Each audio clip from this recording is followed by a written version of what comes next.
សូមជូនរឿងដំឡងប្រំទេសន្តានកាលពីព្រេងនាយមានប្តីប្រពន្ធពីរនាក់ធ្វើដំណើរតាមផ្លូវដ៏សែនឆ្ងាយនិងក្តៅហែងពួកគេមានបំណងទៅលេងបងប្អូននៅភូមិព្រៃសណ្ដែកប៉ុន្តែដោយសារខានមកយូរឆ្នាំពួកគេក៏វង្វេងផ្លូវមិនដឹងថាត្រូវបត់ទៅទិសណាដើរទៅពួកគេក៏ប្រទះឃើញផ្ទះមួយនៅកណ្ដាលវាលស្រែក៏មានចិត្តត្រេកអរ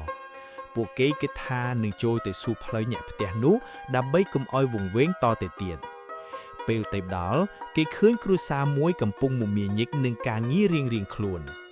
ដោយមិនបង្អង់យូរបុរសជាប្តីក៏សម្រេចចិត្តដើរទៅសួរម្ចាស់ផ្ទះគាត់បានស្រែកសួរទៅបុរសចំណាស់ម្នាក់ដែលកំពុងភ្ជួរស្រែថាលោកអ៊ំអើយលោកអ៊ំតើផ្លូវទៅភូមិព្រៃសណ្ដែកទៅតាមណាដែរដោយសារតែបុរសជាម្ចាស់ស្រែនោះគាត់ស្ដាប់មិនសូវបានគាត់ក៏ងាកមកដោយទឹកមុខឆ្ងល់គាត់ស្មានថាអ្នកដំណើរនោះសួរអំពីដងព្យួរដ៏រឹងមាំរបស់គាត់ក៏ឆ្លើយតបទៅវិញដោយមោទនភាពថាអូដងព្យួរខ្យ៉ាងនេះធ្វើពីឈើសក្រំសុទ្ធវារឹងមាំណាស់មិនមែនឈើទន់ៗនេះទេ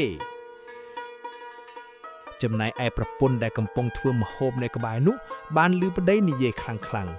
ដោយសារតែគាត់ក៏ស្ដាប់មិនសូវបានដែរគាត់ស្មានថាប្តីរអ៊ូរឿងសម្លសាប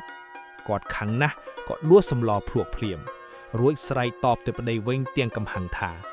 ណែតើវ៉ែឯងកុំរអ៊ូពេកសម្លនឹងខៀងដាក់អំបិលច្រើនហើយមិនសាបទេអ្នកដំណើរទាំងពីរឈរមើលមុខគ្នាឆ្ងល់តែហេតុអ្វីគេឆ្លើយមិនចំសំណួរសោះ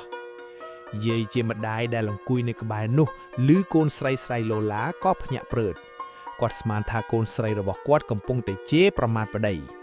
ដោយក្តីអាណិតកូនប្រសាគាត់ក៏ខឹងនឹងកូនស្រីជាខ្លាំងយាយក៏ស្រែកបន្ទោសកូនស្រីថា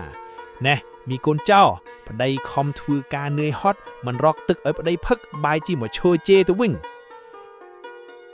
មួយផ្ទះចាប់ផ្ដើមចលាចលព្រោះតែម្នាក់ស្ដាប់គ្នាមិនបានសោះ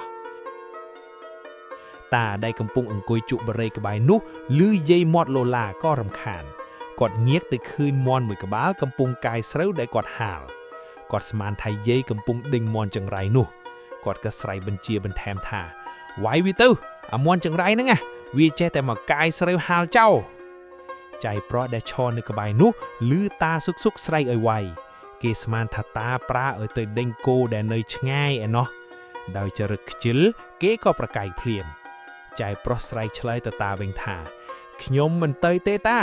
គោវានៅស៊ីស្មៅត្រូវឯណោះតាវាមានមកស៊ីស្រូវឯណាគ្រួសារនេះចេះតែយល់ឆ្លំតគ្នាពីមួយទៅមួយមិនឈប់ឈរចៃស្រីមកដល់ឃើញបងប្រុសមាត់ឡូឡាដៃបក់ទៅបក់មកនាងស្មានថាបងប្រុសលួចនំស៊ីក៏ស្រែកថាអាបងកុំលួចនំអញស៊ីណា